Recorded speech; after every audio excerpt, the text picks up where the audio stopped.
Welcome to Jenkins and Jonez on the Volume Podcast Network. It's Thursday, May 13th. We got a jam-packed show as always, talking about Brad Beal, talking about Braun coming back, talking Shaq versus Timmy, J. Cole, basketball star, and a bunch of other nonsense that we're very excited to bring to you. As always, Jenkins and Jonez is hosted by my good friends, Dragonfly Jones, a.k.a. Tyler. Hey, how's it going, guys? LeJethro Jenkins, a.k.a. John. How you doing, Bubba? Dragonfly Jones still reporting from the darkness, you know what I mean? Gardy B, a.k.a. Mike. John is still with Bubba, and Tyler is still from the dark due to excessive amounts of flower cum in the air, causing an allergic reaction. They got me. Bubba's ain't going nowhere, man. Bubba's a stay. That's here to stay, dog. That's my shit.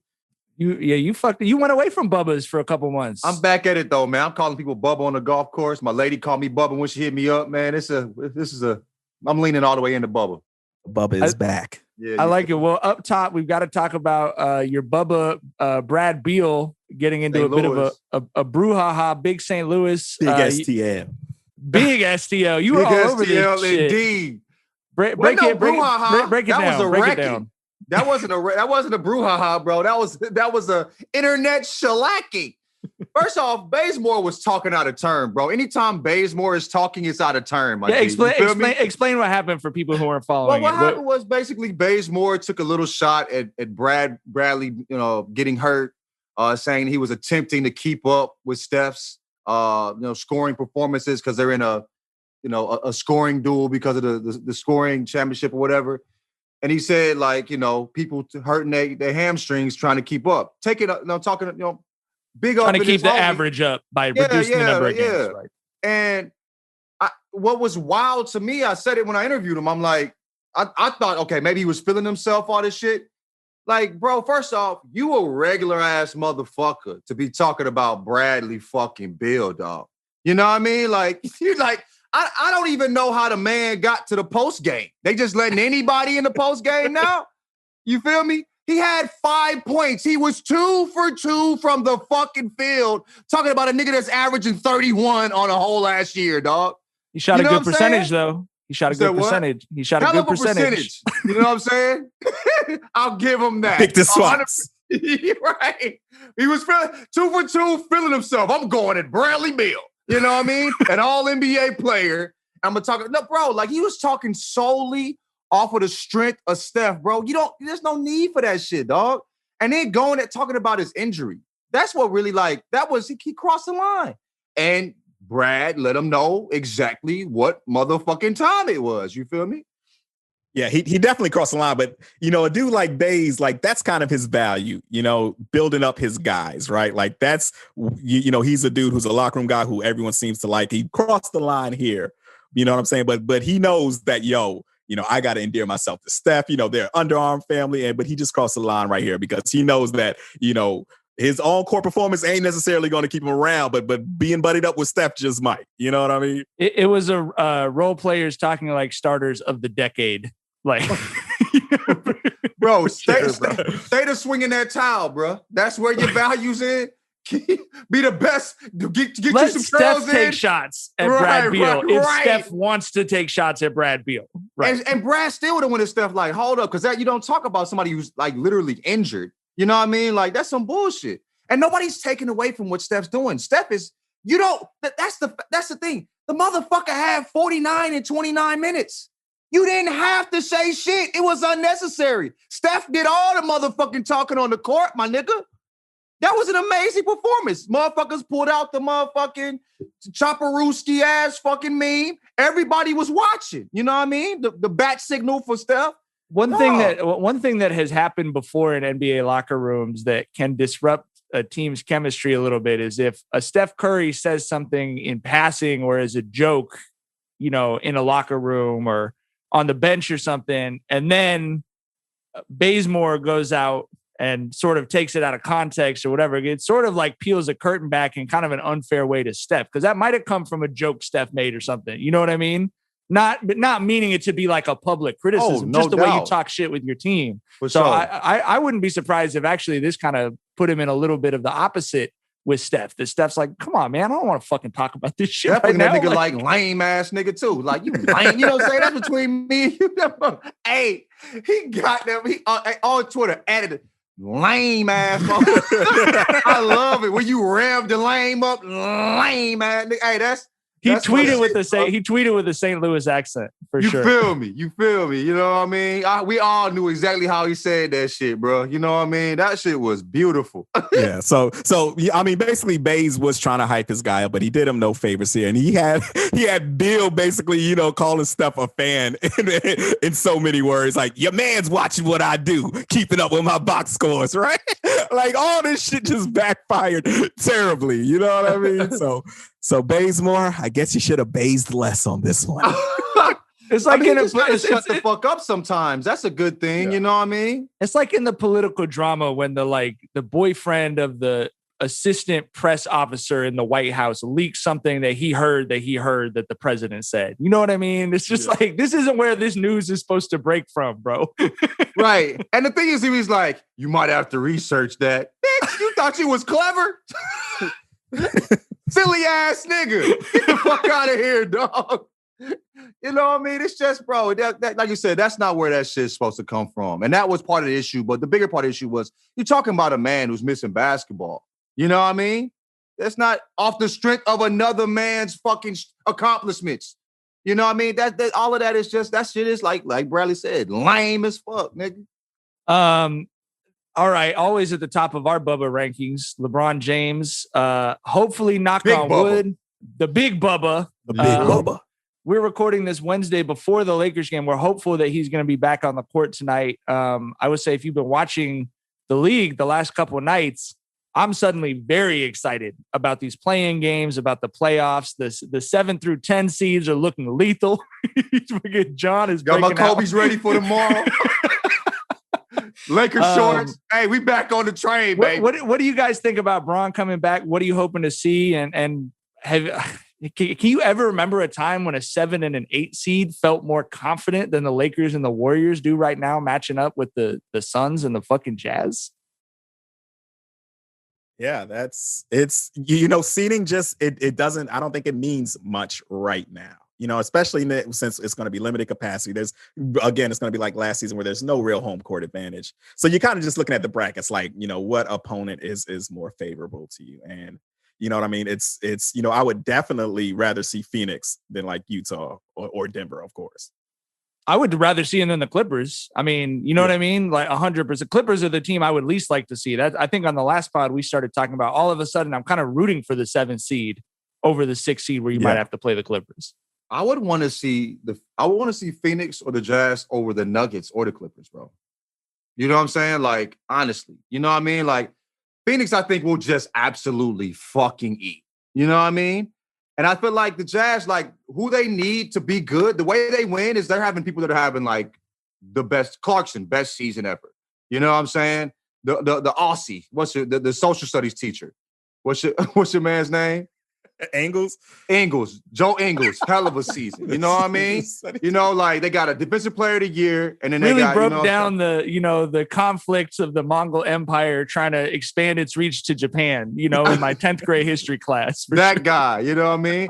Bogey playing hella good. Like we don't know how that's going to show up in the playoffs. I think you know, like Gobert's, he can't play good in the pick and roll. We gonna eat off that motherfucker. You know what I'm saying? Like.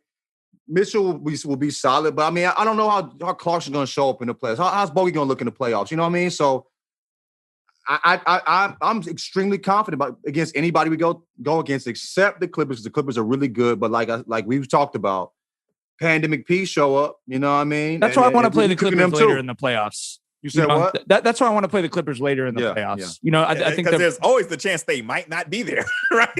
Like somebody might get their ass. You know, there's that too. I was real nervous about playing them last year, and they didn't show up to the party. You know, I was at the park at 3:30 p.m. ready to get my ass whooped, and you know, instead I'm taking selfies with the empty park bench. Like, I guess I won. You know, they were one game away from the party too, and just stopped. You know what I mean?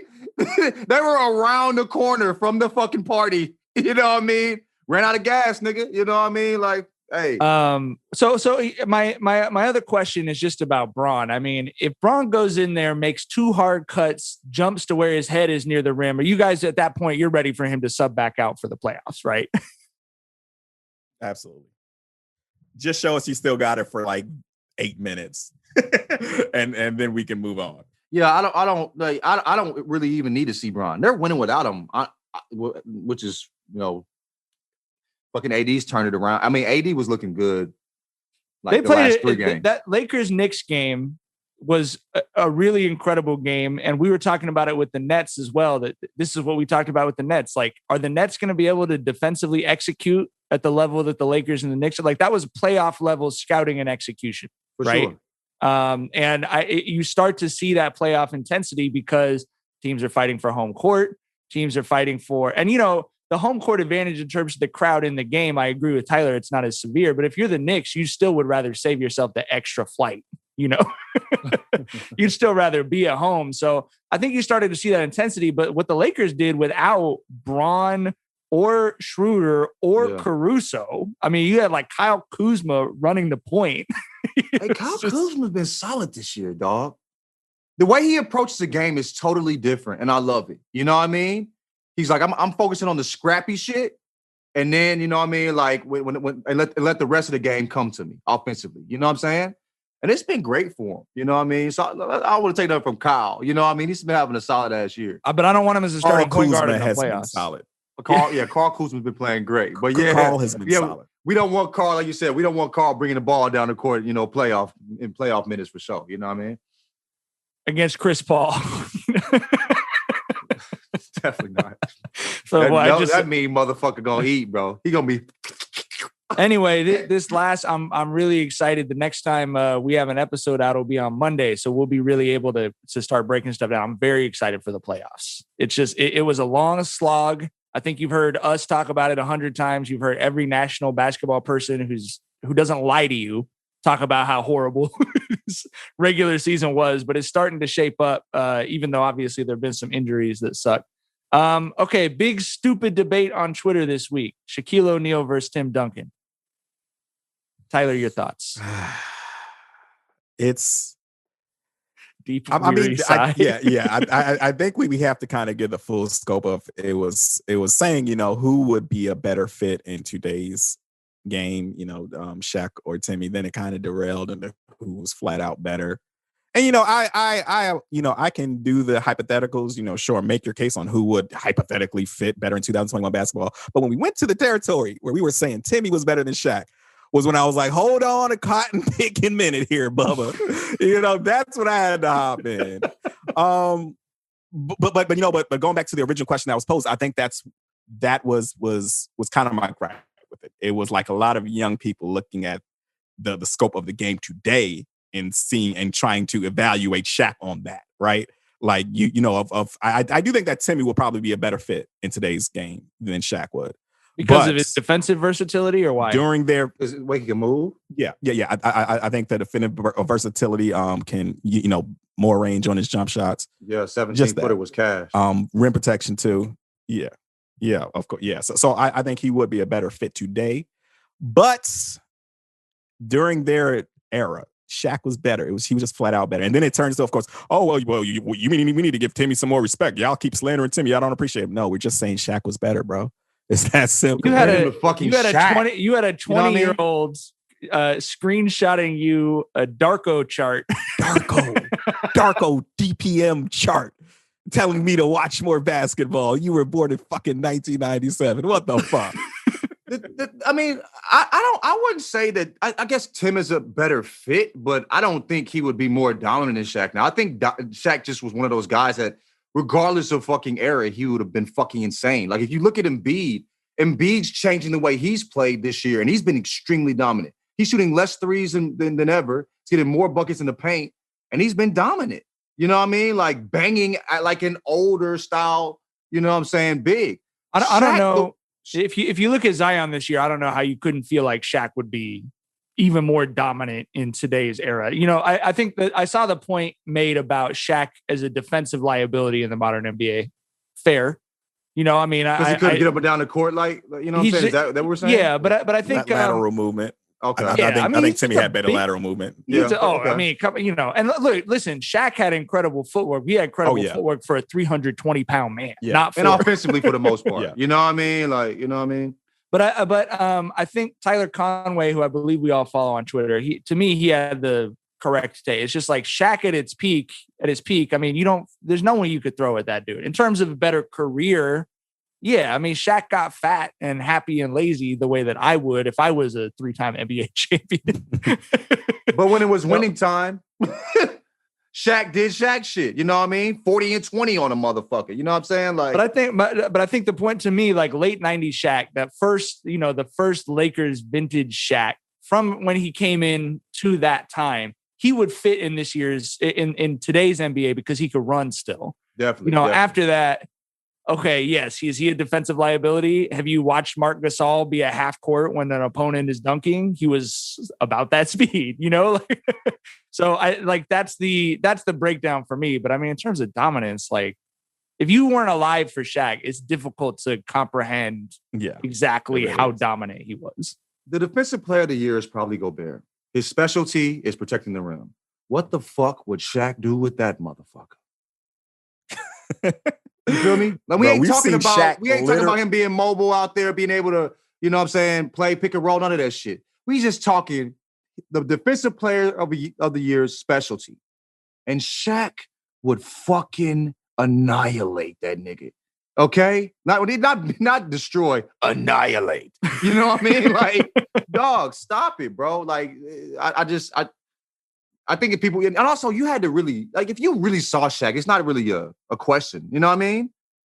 If you actually were watching the games back then, it's not even really a question. I think the fact that you look at, you know, we look at analytics and YouTube and all this other shit, bro, like it's not, if you were actually born and saw that shit at that time period, it's not really that big of an argument. You know what I mean? Yeah. Yeah. And I actually think Orlando Shaq would be a way better fit than Los Angeles Shaq. I can move. Oh, for sure. Yeah. I mean, we feel like a 400 runner, you know what I mean? For sure. Like Orlando Shaq was out there getting out there in transition. He was handling the rock at times. Like Orlando Shaq in today's NBA would be a fucking problem. And he put up 25 and 12, I think, his rookie year. Something like that. Something insane. And 3 blocks. Like, you feel me? Big crazy. That nigga was cold. All right. Stop playing with Shaq's name, nigga. He's not just a general auto insurance spokesman, you know. I mean, put some respect on his name. Okay, now let's talk about the Tim Duncan of rap music. J. Cole is trying to segue. Is trying to launch a pro basketball career in Rwanda. How do you guys feel about this? How are you? Would you rather listen to the new J. Cole album sitting still in your room or watch an uninterrupted full hour of him playing basketball? What's your pick? You know, I'm actually interested in this album. It's weird with me and J. Cole. Like every now and then I get interested in an album, and I'm kind of interested in this one. He's been, you know, low key for the past couple of years. I love that you know, that Dreamers compilation that they dropped last year. I love that shit. But that shit was fire. I'm actually looking forward to this J. Cole album. Who'd have thunk it? But does that mean you're not going to tap in and watch the Rwandan pro basketball? I absolutely am not going to watch Rwanda semi-pro ball or whatever. No, no way in hell. I definitely am. I've seen the J. Cole footage of him hooping, and it's I've seen enough. I'll leave it at that.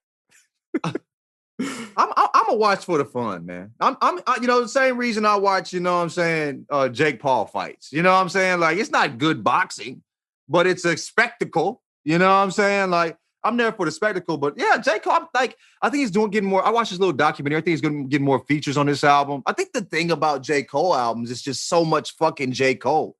18 songs of the same nigga, like, rappity rap. You know what I'm saying? And not always the funnest beat selection, but I will say this. When I'm in the mood for J. Cole, which is probably once every 2 or 3 years, I don't want to listen to anybody else. You know what I mean?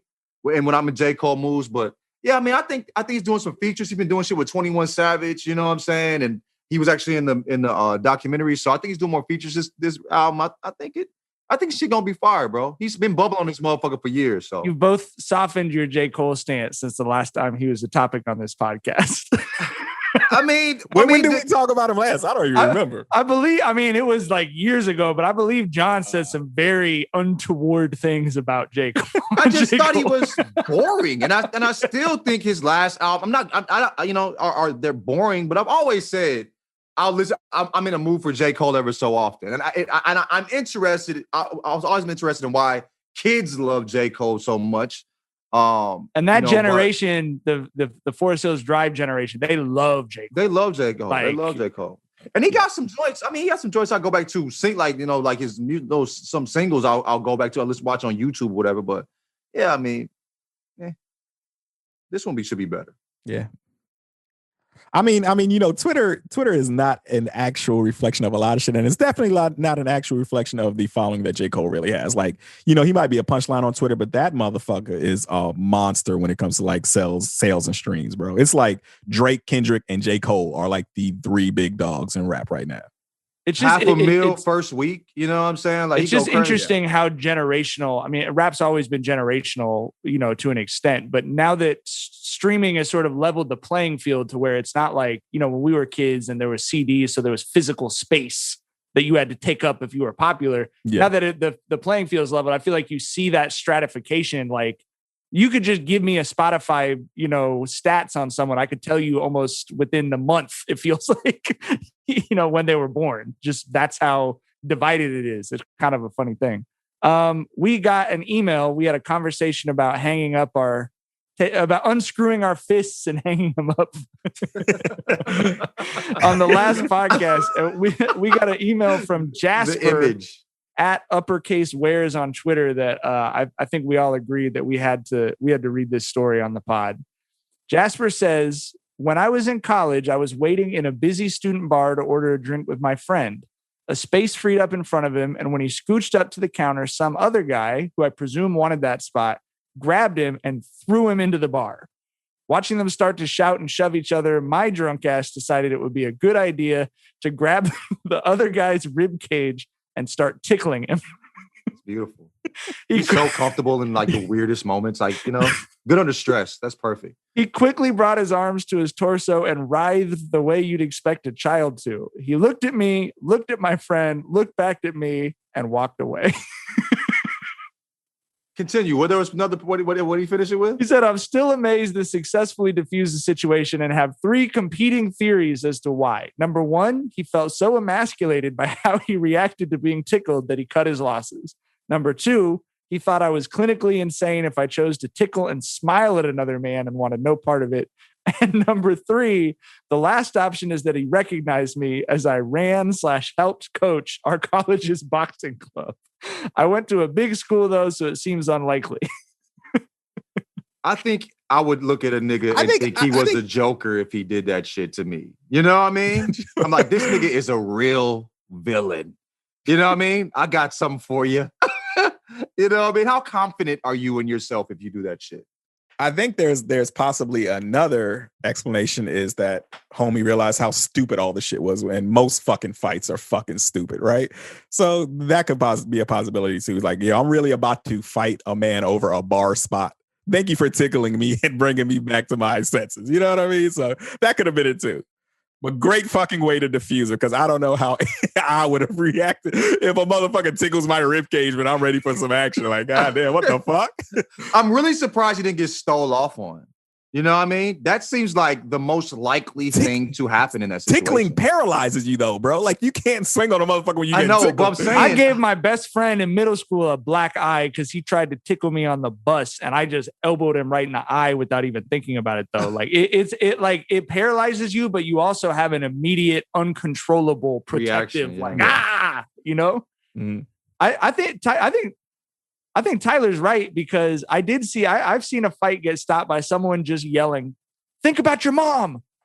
And for like a half a second, everyone just paused. And then it was just like, no one had the energy. It was just that quick reset. It was like, man, I don't want to think about my fucking mom right now. Right. I think if I'm mad enough to fight and somebody tickles me, I'll probably stick that motherfucker though. I just feel like, I mean, that's what I say now, but I've honestly never been in that situation. And to look at the smile might have really got me off. Because I bet that was a mischievous grin on his eyes. He probably like had the capability of murder inside of his brain. You know what I mean? With that smile after tickling during that situation. Think about the positioning. If his friend just got shoved into the bar and you tickled the guy from behind, you're looking at a man who he's between you and your friend that he just shoved and was about to fight, right? So like that dude is he's in a bad physical spot too. Yeah, and I would probably have gotten the fuck out of there too. Yeah, like maybe he thought he's gonna get jumped. Especially like the friend gets shoved. Over what spot you were in at fucking Subway, bro. Like the friend gets shoved, right? And like, he's off balance. He has his shit back, by the time you turn around after being tickled. You know what I mean? It's just that situation is just kind of fucked up. What did you think you have done, Mike? What do you think you have done? If someone had tickled me? Yeah. I probably would have reactively elbowed somebody because that's how you're tight, but you're still protecting yourself, right? Because your arms come in. But if I'm probably, and then I don't know, but I might have ran away, to be honest with you. Like, what's this dude tickling me? Bro? What the fuck is this man on, dog? I mean, he tried to turn around and it was just like, you know what I mean? That grin. You know what I mean? It's like certain shows come up on Netflix that make you want to cancel the subscription. You know what I mean? I have no interest in streaming that adventure when someone tickles you when you're about to fight and then he's smiling at you. That's some other shit for real, bro. There wasn't a tickling. It was a smile after the tickling. That's what it was. You know what I mean? The grin, not a smile, a grin. A grin. You know what I mean? Matt Damon's face went viral yesterday in a promo for, I don't want to talk about the movie, but it looks like he's a Flag Avi Twitter guy, like a camo hat and a grizzled beard. And John, everyone was talking about this picture all day, just like, doing Tyler I Am's tweets about it's not racist and I'll tell you why. All kinds of other shit. I'll tell you why, my friend. Yeah. But John quote tweeted, it was like, I thought this looked like, old dude from Good Will Hunting. Just the most, if you know John, that's the most on-brand shit ever. I don't know. I didn't know that nigga's name. You feel me? I did not know that motherfucker's name. I knew he was in a movie. I had to look the movie up. You know what I mean? You know what I'm saying? And I was like, oh, that's the movie. I probably should just looked up who was in it, but I had that time. And I was just like, this is like the nigga from Good Will Hunting. You know what I'm saying? Like, and it was. And people were like, he's going to get flamed. I don't give a fuck. I don't give a fuck if I know that motherfucker's name or not. Fuck that nigga. You know what I'm saying? Like, please flame me over some shit I absolutely do not give a fuck about, dog. I forgot Leonardo DiCaprio's name like a year and a half ago one time. I was like, the nigga that slept in the bear in that one movie. I called him that. You know what I mean? Like, dog, like, I don't be knowing these motherfuckers' names. I ain't got time for that shit. I don't know that nigga. Fuck that nigga. Wild thing is that picture looks like Leo if you set it to your mind that that's Leo. You know what I'm saying? Like, y'all ever seen that one drawing where it's like a beautiful French lady looking to the side, or it's like an ugly old lady with her chin down? Y'all know that drawing I'm talking about? Yes. It's like that. It's like an Inception picture of fucking Matt and Leo at the same time. It's a total fucking mind fuck, bro. Is the dress blue or is it gold? You know what I mean? Yeah. Like that shit. When he said, I think it was Network that tweeted it, I was like, this does look like, I was like, oh, it is Leonardo. You know what I mean? But I saw the image before, but I wasn't paying attention to what niggas was saying about it. I just thought it was the Good Will Hunting nigga. You know what I mean? Matt Damon. Matt Damon. Yeah. It does go along, as Tyler pointed out, it does go along with all your theory that all white dudes could be named Matt. You are correct. This is a white dude named Matt. Who you thought I thought he was another white dude, you know what I mean? But it turns out he's a Matt. Right, bro. I'm telling you, that's the most versatile white name on the planet. This has come up a couple of times on the podcast, though, and I've always wanted to do a like on TNT, they do Who We Play For with Shaq and Chuck, about like role NBA players. I've always wanted to do a like name this superstar white actor or actress game with you guys. It wouldn't be fun because I would know like two. If it's not Tom Hanks, it's iffy. You know what I mean? If it ain't like Scarlett Johansson or Jennifer Lawrence, I might be out of it, dog. Like that might be Jennifer Lawrence, which Hunger Games chick, man. Oh, okay. Scarlett Johansson. Who is that? Black Widow. What's another movie? Black Widow, like from all the Marvel movies and the Avengers. Yeah, come on, man. I forgot her. Like who is what's another movie? Damn, y'all can't remember another movie? I don't know who the fuck she is. That's all I know her from, bro. Yeah, I don't. She's Black Widow. I don't know, but shit. Does she have red tinted hair? Yeah, she's Kinda, black. yeah. Yes. Short little pixie cut is what they call it, I believe. Okay. I think her hair is long in Avengers, bro. Anyway, I don't know what this is. We all. This is why we can't do that. We fucking don't know segment. them. This is Who why we cares can't if do we this know their segment. name Okay, or not? all right. It doesn't matter. Have you? I don't know if this is affecting you in Richmond, Tyler, but have you guys been keeping tabs on the gas shortage that's being caused by people hoarding gasoline? Motherfuckers putting gas in plastic bags. What the fuck is wrong with people, bro? Wait. What? So there was a story a couple of days ago. There was a cyber attack on an oil pipeline that is obviously not a place. No cyber attack is a good cyber attack, but one affecting an oil pipelines, probably on that red level. And from my understanding, there is no actual gas shortage, but similar to the great toilet paper rush of 2020, everyone was so worried about there being a gas shortage that they were going and filling up barrels and extra cans. And as Tyler pointed out, there's literally a picture of someone with garbage bags filled with gasoline in their Americans trunk. are the worst people on the planet, dog.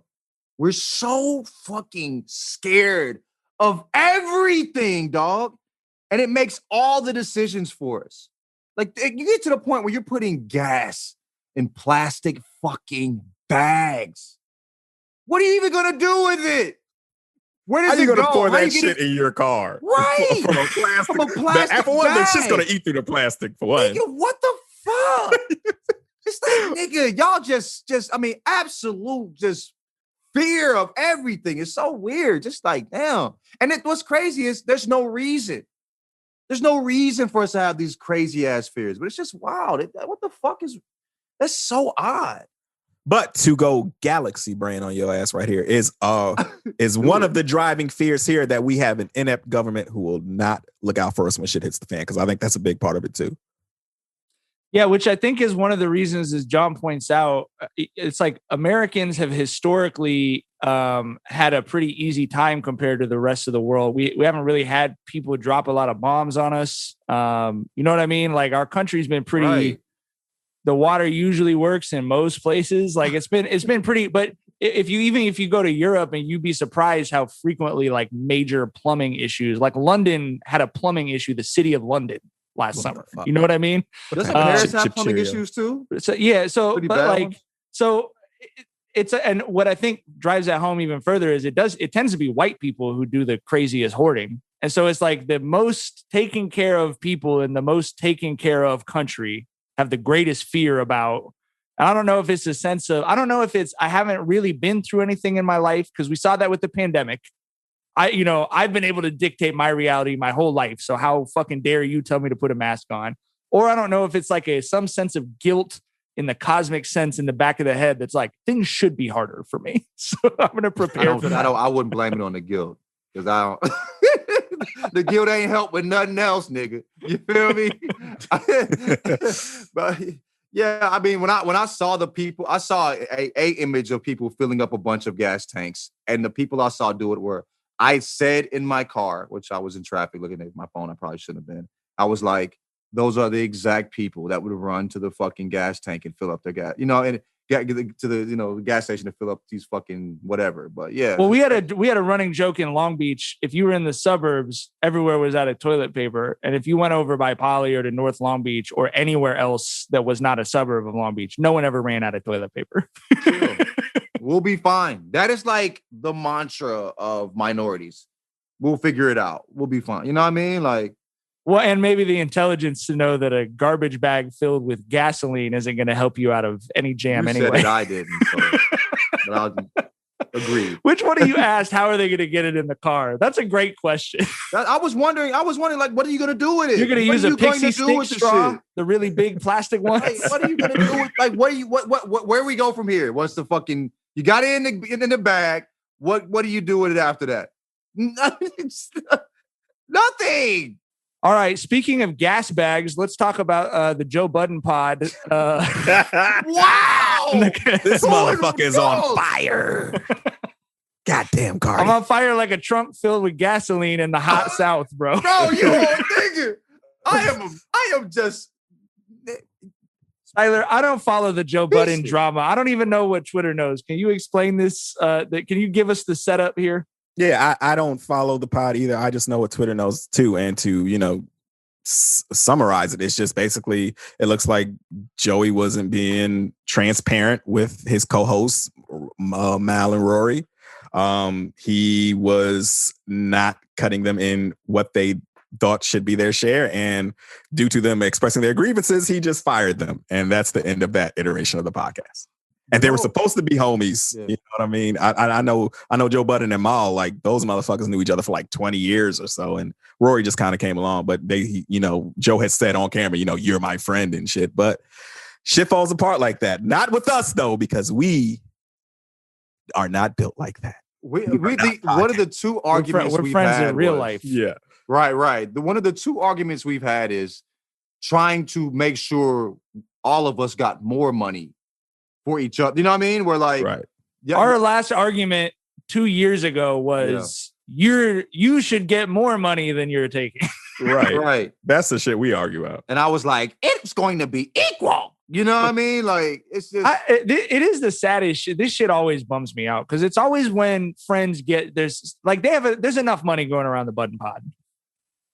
There's enough money for everyone to They had a $6 million deal, dog. And I think there's enough money. There's enough money for you to not fire your friend of 20 years over that shit, bro. Could you imagine $6 million and splitting that up in whatever way, bro? Like, you have to pay for like people to produce it and all that shit too, right? But like, say you all got 500,000, whatever, right? Could you imagine? I honestly can't imagine arguing about any amount of money with my friends. About anything. About anything. Like, never. Like, bro, like it's just, hey, let's just, but that amount of money and being like, I want more. I want more and I want it to come from you. Bruh. Not we deserve more as with whoever we signed the deal, but like I want you to give me more. But this is the thing that happened though, bro. Like they got that $6 million deal. He felt shitty about how much money they got because Joe Rogan got 100 M's. Joe Rogan got 100 M's because Joe Rogan. It's Joe fucking Rogan. It's Joe fucking Rogan. You feel me? Those numbers are insane. You can't, what I mean? And so they went to Patreon. He wouldn't open up the Patreon books for them to see how many subscribers and the numbers they had. And so they were like, I can't. And I get there, like why they were frustrated. For sure. But at the same time, I don't get him. I don't get his. If the thing's got your name on it, your number one job, in my opinion, is to take care of your other people. Especially when it's people that you care about in real life. But even if you deserve more, right? When it gets to a particular number, nigga, let's just split it equal. You know what I'm saying? Like, I don't need, do you need more? You know what I'm saying? Like, you need 2.5 versus $2 million, Right. Like you really stop fucking with your friends over greed alone. When you're already more than you even needed. Yeah.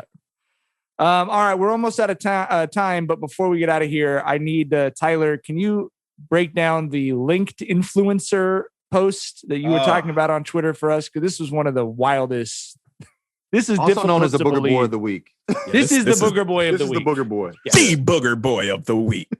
Yeah. So for those who are unaware of the hellscape that is LinkedIn, it is a place where fucking LinkedIn influencers have run amok, I say, with the lies and the bootstrap bullshit stories. And every day this is where LinkedIn, this is why that shit runs rampant on LinkedIn. Because nobody wants their coworkers to see them arguing, right? So people say shit like that, and I'll be on there like, if you said this shit on Twitter, I'd have lit your ass up. And my boss follows me on this motherfucker, right? So I gotta let this shit slide. So that's why that shit runs unchecked on LinkedIn. But we're gonna talk about our guy Justin here. motherfucking Justin, who is a director of commercial sales somewhere. We're not going to air him all the way out. Okay, but anyway, this motherfucker said that he compared himself to the Michael Jordan of small talk at a Starbucks drive-thru on LinkedIn. Bro, if you don't shut the entire fuck up, my nigga, due to you being cordial, you compared yourself to MJ. I am the Michael Jordan of cordiality. Bro, I hate that man, and I've never met him. I hate him. How annoying of a human being you have to be to do that shit, dog. That, bro, they're all over LinkedIn. He is not a isolated case here. You're saying this might not be our last Booger Boy of the week to come from the hallowed halls of LinkedIn. I fucking hate that site so much.